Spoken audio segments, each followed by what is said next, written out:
Hey guys, how's it going? Josue back again with another video here in nature, my favorite place to be.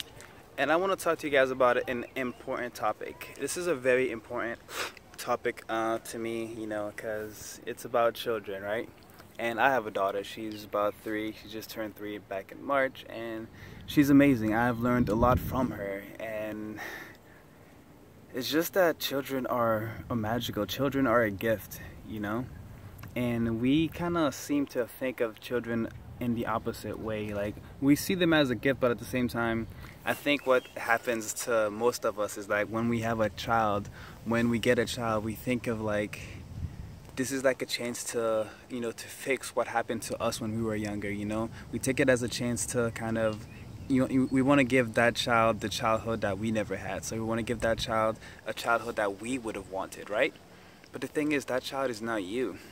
That child has a different purpose here. That child came here for a different reason than you, has a different gift than you. So to try to give that child the past that you wanted, this is not going to end well with the child, because the child wants something different. You don't know what the child wants. And it seems like we look at children as like, this is my child now, so I can raise that child how I want, I can make that child the best child, at least in my opinion. I can make that child the best child out there, I'll give that child everything that I think that child needs without ever really consulting the child and asking the child what the child wants, because we have to look at the relationship with our children as if we have to treat them as equals. Children are not worse than us, they're not below us. They're not above us either. There is no above or below. We're all equal. It doesn't matter what the age is. We have to treat our children with respect. A lot of times parents tend to demand respect from their children, but they don't respect the children. It's a give. It's a relationship. It's an equal exchange. You have to look at it in that way. And one of the more beautiful ways I do like to look at it is the fact that, I'm very spiritual, so I talk a lot about, past lives and afterlife and things like that, And some children that are coming here, they're very old souls. Like, they're very, very old souls. They're very wise. They're coming here with wisdom. The Bible talks about, like, the children, hold the key to heaven. Heaven is open to children, which means the children know the key to happiness. They know how to be happy. They know how to live. They don't know. They don't have the experience yet to survive on their own, but they know how to be happy. They know how to express themselves, and that's a gift. Parents should be grateful that their child chose them, as the mother, chose them to be their mother or their father. That's something to be grateful about. It doesn't mean that you take that child and you just do what you want with it and you think that child is yours. There is no possession in this universe. If you look at the universe, there is no possession. Nothing is meant to be possessed. Everything is meant to be free and is meant to be able to express itself, however it wants. If that's what happens, everything will work out better if everybody is free to express themselves. Everyone's happier. There's less resistance. There's less resentment. It's the path of least resistance. But when we stop that expression because we think that we know what's better for the child, then a lot of resentment happens, and that's why there's a lot of resentment in families. There's a lot of miscommunication. Sometimes there's no communication, and it's a huge issue. It's a huge issue. I speak to a lot of people, and a lot of us have issues with our parents. I'm still working on my issues with my parents, and it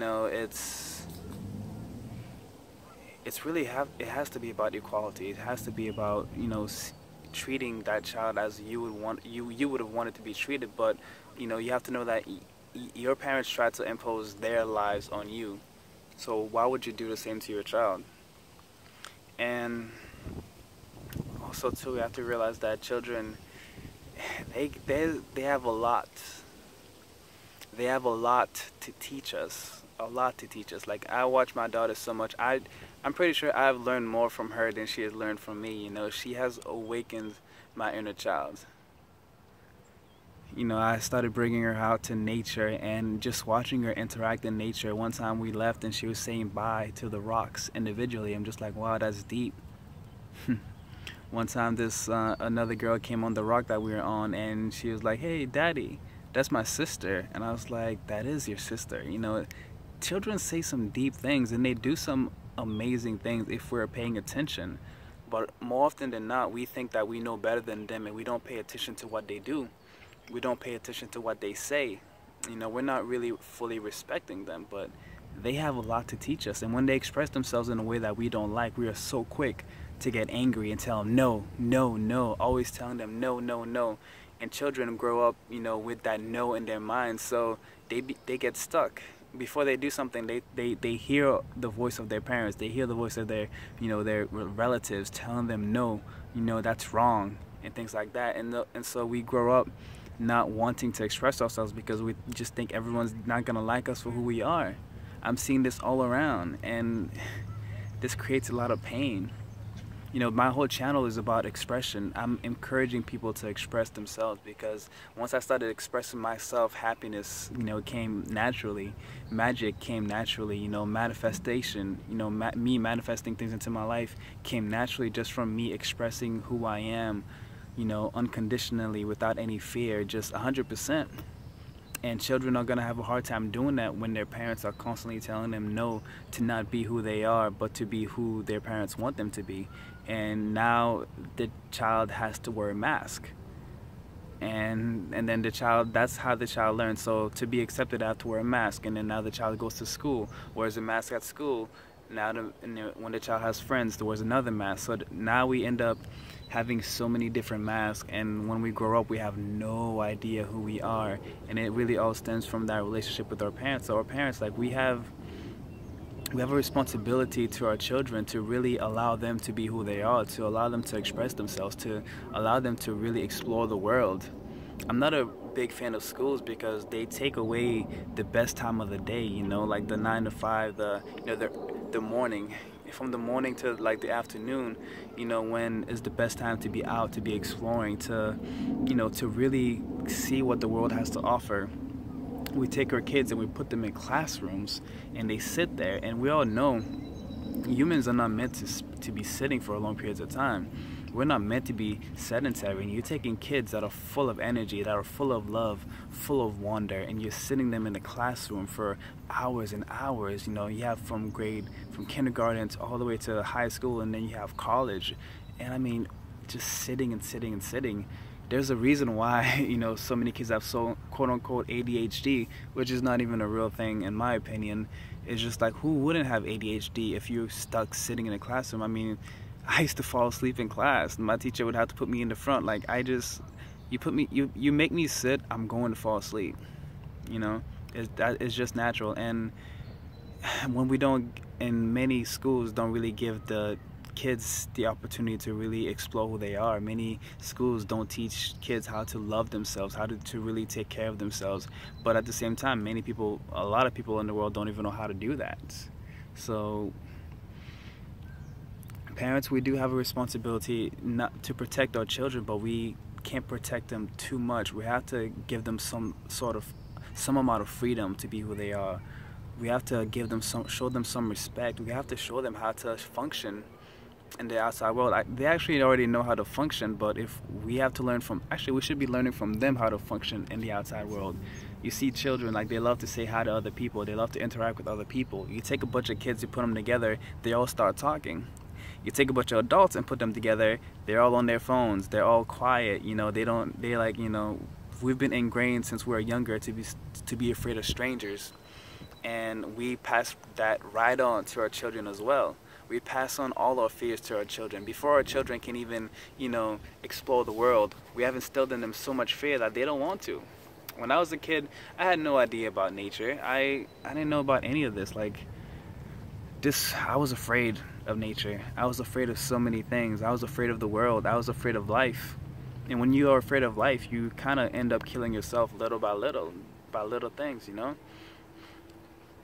So our fears, we should not be passing them on to our children. We should be learning from our children to relearn, because our children are fresh, you know, they just came out. Their intuition is heightened. You know, they're following their instincts. They're listening to their inner voice. They're saying what they mean. But when they look at us and how we behave, how we lie to each other, we tell them to lie to people, you know, they learn from us. they're watching us. So this is a message to parents. Like, we really do have to change how we are doing things right now, because, you know, the next generation, like, we have to make sure that they're ready. And also too, we got to think about the fact that we are causing a lot of problems that they are going to have to deal with. You know, global warming, climate change, and all that. You know, what we're doing to the planet, the species, the extinction of the animals. As you can see, a lot of children are doing big things right now. A lot of children are, like, you know, coming out of the womb, like, vegan and fighting for the animals. You got little kids, you know, being activists. It's amazing. I'm telling you, these kids, they're old souls, and they're very, very smart. And we cannot keep just instilling our own fears into their lives. We have to allow them to be who they are. That's the best thing we can do for them, to allow them to be who they are, to give them the best chance at life. Let's not stick them in the classroom. Let's allow them to explore. Let's actually ask them what it is that they're interested in, and show them how to, you know, to cultivate that. Let's find out what their real talent is. Maybe you wanted to play basketball. It doesn't mean your kid wants to play basketball.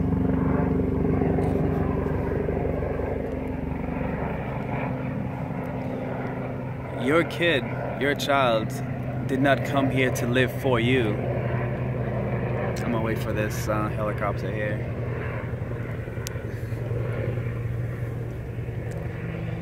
Your child did not come here to live for you. Your child does not, you know, does not owe you anything, you know? Yes, you give birth to your child, but your child doesn't owe you anything. And you almost have to treat your child like everybody else, like they're another person, but they are your child. So treat them with respect, treat them with kindness, and allow them to really express who they are, to tell you who they are, to talk to you, to share information. Like, there's nothing worse than when a parent refuses to listen to their child, and when that happens, that child shuts down. That child will shut down from the rest of the world. If their own parents won't listen to them, why would anybody else? We have to think about these things. We have to think about how we are reacting to our children. You know, we become so stressed and so caught up in life that we take it out on our children. We don't even realize that we're doing it. Like, we know our children are just trying to have fun. They're enjoying themselves. And then we're like, oh, why are you so loud? Like, stop talking, and things like that. We stick them in front of the TV all day long. Like, televisions are raising our children. I say get the kid away from the television. Bring the kid out to nature, you know? Bring the kid out to nature, and, you know, teach the kid how to meditate even, you know, have the kid doing yoga. Like, these kids will do that. They will love to do that. But we love to just buy them a bunch of toys, you know. We love to give them candy and a bunch of snacks, which are not doing them any favors. So many kids now are dealing with constipation. A lot of kids are dealing with, you know, obesity, diabetes. They're dealing with diseases that adults usually have. So this is important. This is an important video, guys. And because the kids are the future. The children are the future. We have to take care of them. We have to pay more attention. We have to put in the work, you know, to give them the best chance at life. Right now, we are not doing that. In every single way, we are not doing that. And it's time to step up. We really have to be conscious and very aware of what we're saying to our children, what our children are listening to. What kind of music? Are you listening to music with a lot of violence and bad words and, you know, women being objectified and things like that? Because your child is picking on that. I remember one time I was at the mall and I heard there was a car. Music was so loud, and it was playing that song by Big Sean, I don't fuck with you. And it's like, and there was like 3 kids in the back seat all singing, and just like, damn, that's not right. And it's not the kid's fault, you know. The kid shows you, you know, you have a responsibility to do your best. But when we neglect our children, when we think like we're doing what's best for them by giving them the best education, you know, buying them every material thing that they need, but what they really need is, they need love. What they really need is for you to listen to them. What they really need is for you to allow them to express who they are. What they really need from you is like our hugs, you know, kisses, attention. Those are the things that really matter. They want to spend time with you. because you can give a kid every material thing in the world, but if they don't have your love, you know, love is the answer. Love is the most powerful thing there is. And right now, many people in the world are out there seeking love. And when kids don't get the love from their parents, they go everywhere to get it from everyone. And that's a very dangerous thing, because out there, you know, most people don't know what true love is. So figure out what true love is. You know, self-love, practice it on yourself and teach it to your children. Keep it going. We have that power to really impact the world. So that's my video on children. We really do have to change things around. We have to see kids for who they are, see how brilliant they are, and learn from them. If you like this video, hit the like button below, hit me up in the comment section, subscribe to my channel for more videos like this one if you haven't already, and I will see you guys on the next one. Peace. If you have any questions, hit me up in the comment section, you know, and if you have any other video ideas, let me know and I'll do them. Peace.